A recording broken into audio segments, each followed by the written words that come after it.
Балдарым, азық түлік түгөнді. Эмне кылабыз? Кана? Сунушуңар болсо айтпачы. Атаң магазинге эле сатып албайм.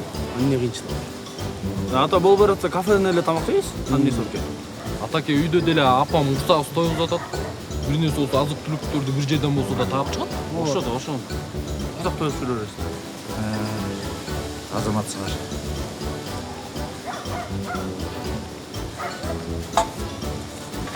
Жакшы ойлоп таптыңар. Күрөктөрдү алгыла. Барып иштегиле.